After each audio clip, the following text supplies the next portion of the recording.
Hello everyone, I'm Mihoko. Do you have that theme in your life? In my case, introducing Japanese culture in English has been the theme in my life. In my 20s, I traveled alone in Europe for 1 year. I exchanged conversations with local people and experienced cultures different from that of Japan. Every morning when I woke up, I was excited about what I was going to do that day. While traveling, I realized I'm very interested in people and their culture. At the same time, I also recognized my weakness. I could not speak English as well as I wanted to.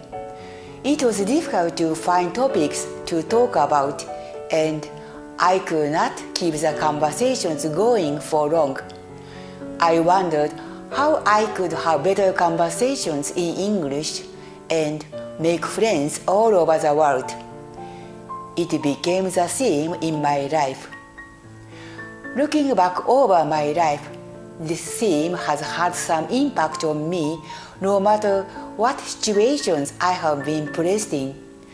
For example, when my 2 children were small, we could not go abroad, so we hosted many guests from overseas through international exchange programs.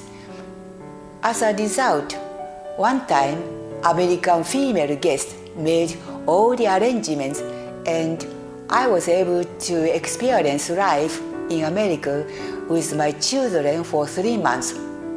However, even with those experiences, it was still difficult for me to enjoy long and natural conversations in English. Eventually, I found a way. It was to introduce Japanese culture in English. I thought if I led the conversations at their pace, I would not be able to talk for long. But if I have several things I can do at my own pace, the topic will expand from there.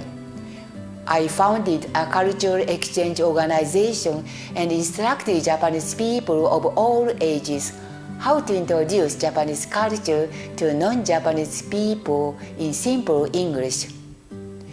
I created an environment where I was forced to face English and various aspects of Japanese culture more seriously.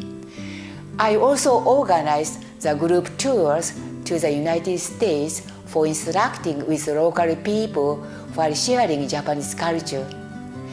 However, when I was placed in the situation, I cared for my mother at home alone for 5 years.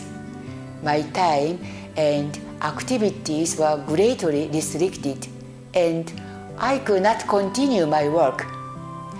With the help of nursing helpers and my friend, I obtained my time to learn about kimono dressing and tea ceremony, which I had never been able to do before. By deepening my understanding of traditional Japanese culture, I had a dream of someday creating opportunities to make use of them. I was able to get through my difficult days as a caregiver without my heart being crushed. After my caregiving life ended, I was able to have opportunities again to introduce Japanese culture to non-Japanese people in Japan and overseas. But the situation changed drastically when the corona pandemic began. At that time, I came up with the idea of using my stay-home time to start YouTube videos and English Facebook page to share Japanese culture in English. My friend taught me the technique of making YouTube videos from scratch. I began to cover a variety of topics on YouTube, which led me to learn more deeply about Japanese culture and classics. I realized Facebook has created a world where we can make friends all over the world without having to go overseas. In my case, thanks to the theme in my life of introducing Japanese culture in English, I have been able to live my life to this day with constant curiosity and ambition. I will be very happy if you find my story helpful. Thank you for watching.